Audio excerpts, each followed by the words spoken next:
khotimah kepada Bapak Ustadz kita Al-Najat STAI, kita persilahkan dengan segala hormat.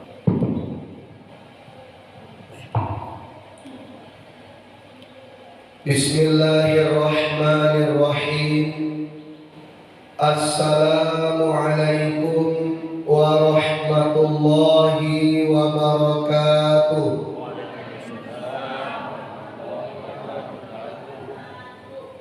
Alhamdulillahilladzi ahyana ba'dama amatana wa ilaihin nusyur. Ashhadu an la ilaha illallah wahdahu la syarika lah wa ashhadu anna Muhammadar Rasulullah la nabiyya ba'dah. Qala Allah ta'ala wa huwa asdaqul qailin wa biqaulihi yahtadil muhtadun. A'udzu billahi minasy syaithanir rajim.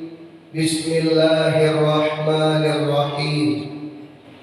Laqad khalaqnal insana fi ahsani taqwim thumma radadnahu asfala safilin illa alladhina amanu wa 'amilus shalihat falahum ajrun ghairu mamnun fama yukadzibuka ba'du bid-din alaysa Allahu bi ahkamil hakimin.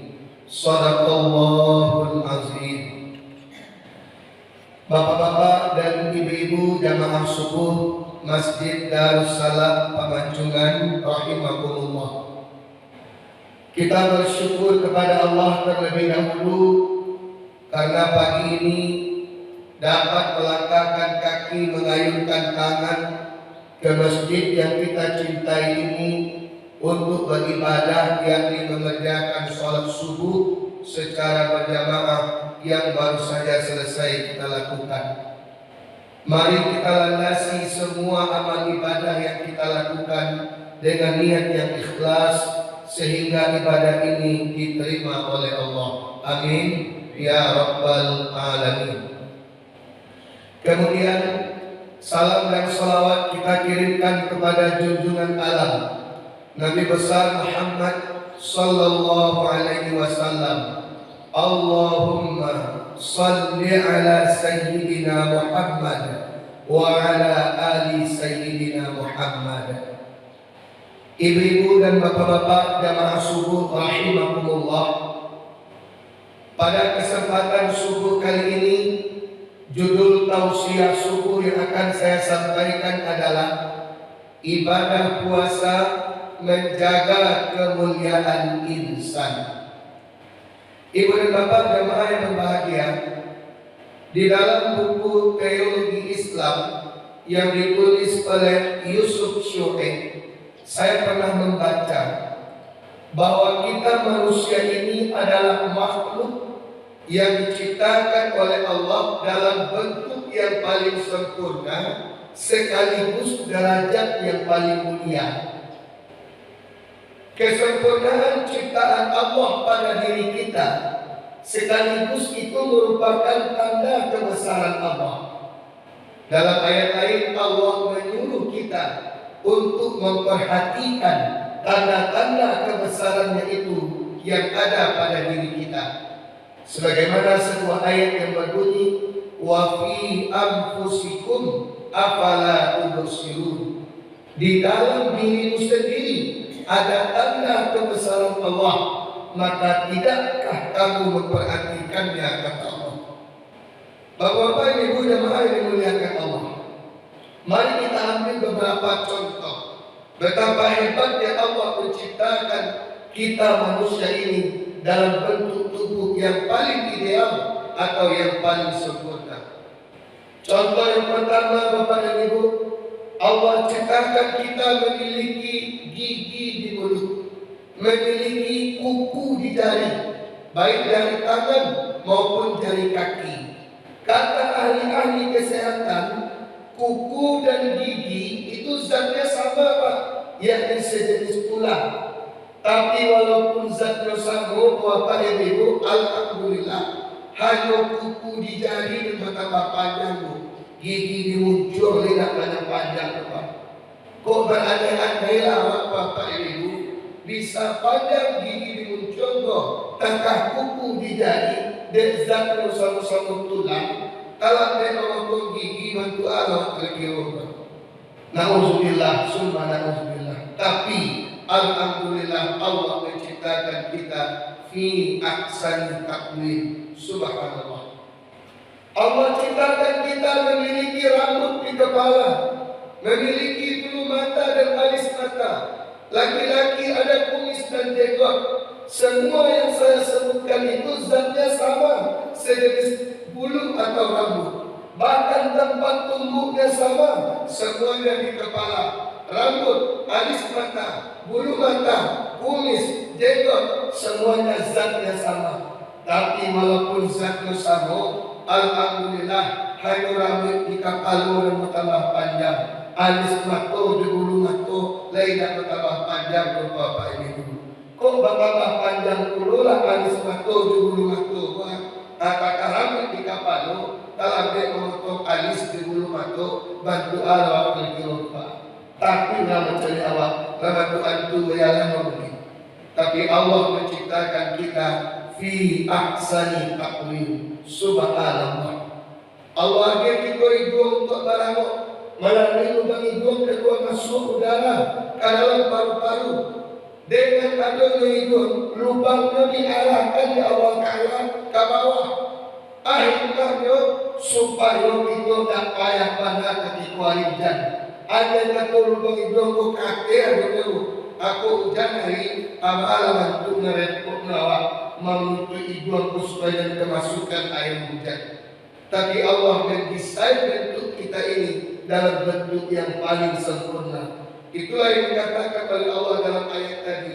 Bahkan ditegaskan di ayat yang lain. Walladzi yusawwirukum fil arhami kaifa yasha.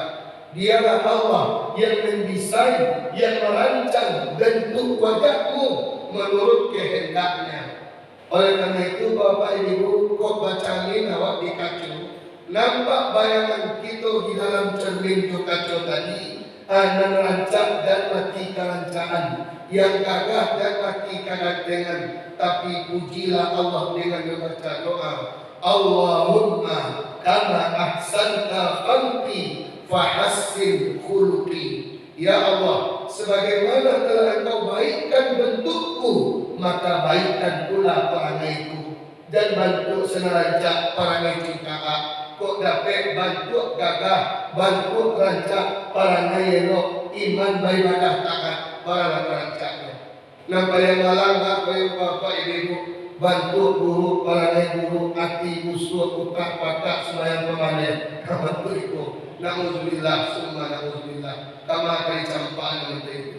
Tapi Allah menciptakan kita fi ahsani taqwim. Itu secara fisik Bapak Ibu. Secara non-fisik kita pun lebih mulia dari malaikat. Malaikat diciptakan Allah hanya punya akal, tidak punya nafsu. Binatang diciptakan Allah hanya punya nafsu, tidak punya akal. Tapi kita manusia Bapak Ibu diagih kedua-dua ya Allah. Diagih akal seperti malaikat, diagih nafsu seperti binatang. Jadi kita manusia berada di antara malaikat dan binatang. Tapi posisi di tengah-tengah dinamis. Kita bisa lebih mulia dari malaikat kalau akal kita mampu mengendalikan nafsu. Tapi kita akan lebih hina dari binatang kalau akal kita tak mampu mengendalikan nafsu. Jadi Bapak Ibu, kalau nafsu dan berkuasa di diri Allah ini memerintah diri kita sepenuhnya, derajat kita turun lebih hina daripada binatang. Tapi kalau akal dan iman yang terdepan, dia yang memimpin badan kita ini, lahirlah sikap-sikap yang baik, maka kita lebih mulia dari malaikat. Aku pernah Bapak Ibu menyampaikan pengajian bantu itu di hadapan anak-anak SMA beberapa tahun lalu. Ada salah seorang anak SMA bertanya kamu Pak, saya ceramah itu, akhirnya menunjuk Ustaz, tanya Ustaz, aku kecil kecil Ustaz tadi binatang tak punyaka, kok ini binatang tak punyaka Pak Ustaz? Coba Ustaz jalian kamu, bahwa mangkok baru bisa membedakan kerambia gaib dan kerambia lugo. Kecil anak tadi Bapak Ibu. Kalau tidak akalnya berjalan, harus tak kecil. Ayo mudah-mudahan saya menjawab pertanyaannya Bapak. Aku lawan saran kajian yang dibuat ketika itu, aku pikirlah jawabannya. Laki-laki menjawab pertanyaan anak Bapak. Takkan ada aku pelajaran waktu kuliah dulu Pak. Namun waktu kuliahnya filsafat ilmu. Aku dosen aku Profesor Dr. Syamsul Bahri Khatib. Yang ada pada binatang itu bukan akal tetapi insting atau naluri. Ada akal dan insting. Kalau akal itu berkembang, makin rajin manusia belajar, makin rajin manusia menuntut ilmu, maka akal manusia akan melahirkan teknologi canggih yang menakutkan dan sangat luar biasa. Itu nampak oleh kita dalam kenyataan saat ini Bapak Ibu. Jarak yang begitu jauh tidak menjadi halangan bagi manusia untuk berkomunikasi dengan membuat alat komunikasi yang sangat canggih sebagai buah dari teknologi yang dihasilkan oleh ilmu dan olah akal pikiran manusia. Jadi manusia itu walaupun postur tubuhnya bantu menghingga akhir zaman makin lama makin pendek, tapi akalnya makin lama makin cerdas. Kecanggihan teknologi yang kita rasakan hari ini suatu saat nanti di masa yang akan datang akan ketinggalan zaman, akan ada lagi yang lebih hebat, lebih canggih dari apa yang kita rasakan saat ini. Jadi akal itu berkembang. Beda dengan insting binatang Bapak Ibu jemaah yang dimuliakan Allah, saja-saja baru Bapak Ibu keahlian tertinggi hanya membedakan kerambia gaib dan kerambia lugo. Walaupun di Pariaman ini Pak lagi orang sekolah baru namanya STIB, Sekolah Tinggi Ilmu Baru. Kamu satu kuliah baru situ Pak, rupanya kamu sekolah tinggi wujudnya kok sampai melatih baru supaya capek pandai mengendalikan dia. Jadi insting binatang tidak berkembang, sementara akal manusia berkembang. Maka yang membedakan kita dengan hewan adalah akal. Islam memuliakan akal. Bahkan hukum Islam tidak diletakkan kepada orang yang tidak berakal.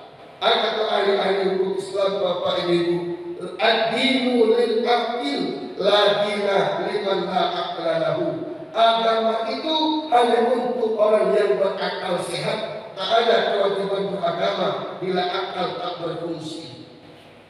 Orang gila kalau dia bayi tidak jadi pahala. Kalau dia berguru tidak jadi busuk. Nyobungnya kita orang gila sama saji kepada matilah kesadane. Tidak bisa orang gila itu dihukum Bapak Ibu. Aku sebab tidak ada akal pada dirinya. Maka selagi akal kita waras, mari kita kendalikan hawa nafsu dengan bisikan iman, dengan kekuatan akal yang sehat tadi. Bahawa dalam Islam Pak dilarang meminum minuman karet sebab akal akan rusak bila kita sudah mabuk karena meminum minuman keras. Kenapa dilarang mengkonsumsi narkoba? Karena mengkonsumsi narkoba dapat merusak fungsi akal. Sedangkan yang membeda kita dengan hewan adalah akal tersebut. Kalau pembeda itu yang rusak, maka tentu kita akan sama dengan makhluk Allah yang bernama hewan tadi. Nauzubillah, summa nauzubillah. Cuma kadang-kadang Pak Adono sebagian kita yang tagih nak kilo, bapak tagih nak kilo, dia bertanya kamu Bapak Ibu, ya aku dah kecil. Baca roh kita orang Islam tu ya, indah solat 5 waktu tapi tidak berdosa. Indah puasa bulan Ramadan tapi tidak berdosa. Baju di depan mabuk sekarang tapi tidak berdosa. Lihat tu cara dia kecil kamu Pak. Tu aku kecil itu lain dah kamu. Jadi dah orang gila kamu. Kamu itu Pak. Kalau orang gila tidak ada tuntutan agama kayu. Maka Islam sangat memuliakan akal. Bahkan dalam Al-Quran betapa banyak ayat yang menyuruh kita untuk berpikir. Afala ta'qilun, tidakkah kamu berakal? Afala tatafakkarun, tidakkah kamu berpikir dengan baik? Afala tatazakkarun, tidakkah kamu mengingatnya? Dan sebagainya. Oleh karena itu akal kita harus mampu mengendalikan hawa nafsu. Bulan Ramadan, khususnya ibadah puasa, Bapak Ibu, itu melatih kita supaya mampu mengendalikan gejolak nafsu. Mulai dari nafsu makan dan minum sampai kepada nafsu amarah, bahkan sampai kepada nafsu seksual, seluruhnya dikendalikan dengan baik. Cuma kadang-kadang kita Pak tahan nak makan, tahan nak minum, mulai dari terbit fajar sampai terbenam matahari. Tapi pas ketika berbuka, oleh api kasadu Allah dan suam. Mulai dari kolak sampai ke cinggu, mulai dari lapik sampai ke nyone, mulai dari bolang badak sampai ke panggang ayam, tak boleh tinggal ci Allah dulu. Sampai ke makan sahur, nyukupu sedikit jadi. Allah kopi yang setengah dinasi, alun sudah makan lain. Lah baru ini baru berhenti. Akibatnya mana? Parit panjang, mata mengantuk. Dan kalau pai sudah yang subuh kamu sedih, kok pai yang kamu sedih sudah supaya nyocarilah kau dan padaku. Kalau nak bibir dan data. Sekali-kali Ustaz bagi ceramah subuh, sekali pulang ke bawah. Ayo Ustaz, kami Ustaz kami dan kami loh. Tapi cari pagi ini di Darussalam Pamancongan tidak nampak dan berubah. Pada-pada kalau diperhatikan mana cik-cik. Amun dan dua Bapak Ibu dan kantuk-kantuk di didian di tonggak banyak makannya tadi. Dan itu lupa lain namun dengan tu matobu syukur alhamdulillah itu rahmat dari Allah. Ini orang sehat tu Pak tanu yang baik. Nampak kamu makan bertambur. Dan kedua lalu bakaruh. Dan ketiga buang air nasuh. Dan kampek mendengar ceramah kamu. Jadi awak dari kamu mendengar ceramah walaupun terkentut-kentut di didian di tonggak itu biasa Pak. Tanpa badan sehat Pak. Tarilah terkentut lalu dan berak. Bapak Ibu jamaah yang dimuliakan Allah. Jadi kau ingin puasa kita mampu mengendalikan hawa nafsu, seluruh gejolak nafsu dikendalikan dengan sebaik-baiknya. Makan dan minumlah kamu kata Allah, tetapi jangan berlebih-lebihan. Lebih dari itu, orang yang mampu mengendalikan nafsu, dia akan memilih yang halal dan membuang yang haram. Anak kaya makan itu diseleksi dulu, lai halal kok, lai praktik kok, lai wajar kok. Kalau lagi baru makan, kalau tidak dibuang jauh-jauh. Namun bagi orang yang rakus dan tamak, hawa nafsunya menguasai dirinya, dalam hidupnya prinsipnya adalah halal, haram, antam, tarif. Itulah yang memperturutkan hawa nafsu. Almarhum Buya Musliman Sa'ad Bapak Ibu dalam sebuah ceramahnya pernah bertanya ke jamaahnya, anak beliau jamaah, iya mana kadang paling manusia daripada paling kabau. Dia jawab dia jamaah Pak, kadang paling kabau dia kata jamaah Pak. Dan kecil Buya itu tidak kecil Buya, kadang paling manusia lain. Kadang paling kabau isinya dua macamnya. Kalau nak sagu rumput. Tapi kalau manusia yang memperturutkan hawa nafsu, sagu dimakan, simin dimakan, pasti dimakan, kereke melihat, dan dahayu mengambil dua, dan tahuran mengambil dua. Na'udzubillah, summa na'udzubillah. Ulang masuk itu Bapak Ibu hampir sama dengan Amola pernah Pak menguji kalau atau kamu tidak menguji Pak.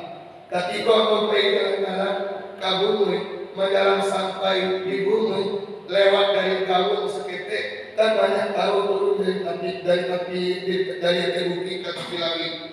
Kami bawa pisang sasike Pak. Mencari atau membawa pisang kalau kau mau ondak kadang nanti ada siku yang paling kadang ino maju dulu ke muka. Nah lain dalam tek manasak dia. Asal manasak kau ni muka nelalah. Tak boleh kau ni muka dia. Ino dulu ke muka. Dia inolah maju, aku ambil pisang cie sama gen kaino, nyo makan. Aku ambil cek lain, panu muncungnya. Aku ambil cek lain, nyo ambil di tangan. Aku ambil cek lain, nyo ambil di tangan dan cek lain. Aku ambil cek lain, nyo ambil di kaki. Aku ambil cek lain, nyo ambil di kaki dan cek lain. Muncullah panu, tanganlah panu, kaki lah risilo. Tu dia gen kawan dia lepas. Nyorabi dia punya kawan itu nyokaga nyorabi. Ya Allah ya Tuhan, kata Allah dalam hati, coiko badalah nafsu karo, muncullah panuh, tanganlah panuh, kakilah panuh, jatah kawan namun nyorabi lagi. Jadi kuadu bapak ibu, orang mengalah sagala panuh ini namun dia ambil jatah orang lain, itu namun orang lain karo Tuhan. Na'udzubillah, summa na'udzubillah. Oleh karena itu sekali lagi Bapak dan Ibu, mari kita kendalikan hawa nafsu. Nafsu seksual juga demikian. Suami istri haram hukumnya berhubungan badan pada siang hari di bulan puasa.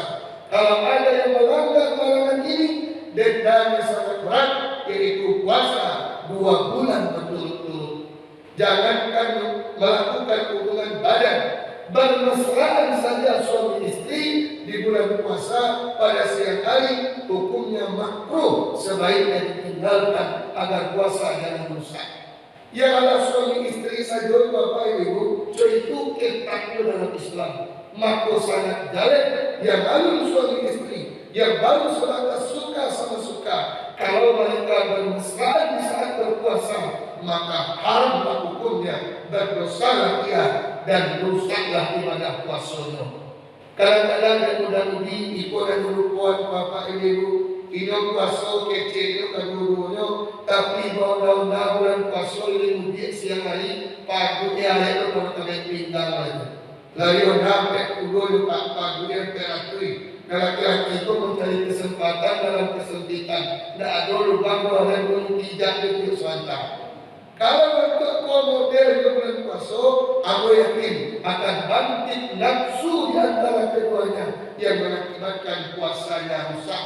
Sedangkan puasa itu mengendalikan hawa nafsu. Oleh karena itu sekali lagi Bapak dan Ibu, kalau ingin kita tetap mulia, maka Ramadan adalah salah satu jalan untuk menjaga kemuliaan itu. Sempurnakan puasa kita, tidak semata-mata menahan lapar dan dahaga, tapi menahan diri dari seluruh gejolak hawa nafsu yang bisa menyesatkan kita. Itulah Bapak dan Ibu ceramah kita pada pagi hari ini. Sebelum saya tutup, kalau Bapak dan Ibu ingin melihat rekaman ulang ceramah ini, silakan buka YouTube saya di Ustadz Al-Adiyat dalam akun YouTube-nya. Carilah di Android masing-masing dan bukalah ceramah-ceramah di situ. Sudah banyak yang saya upload di sana. Silakan tonton dan beri komentar yang membangun. Jangan lupa like, komen, dan subscribe. Assalamualaikum warahmatullahi wabarakatuh. Inilah yang dapat disampaikan kepada bapak-bapak dan ibu-ibu. Mari kita tutup acara ini dengan membacakan alhamdulillah dan mohon maaf wabillahi taufiq wal hidayah. Assalamualaikum warahmatullahi wabarakatuh. Waalaikumsalam.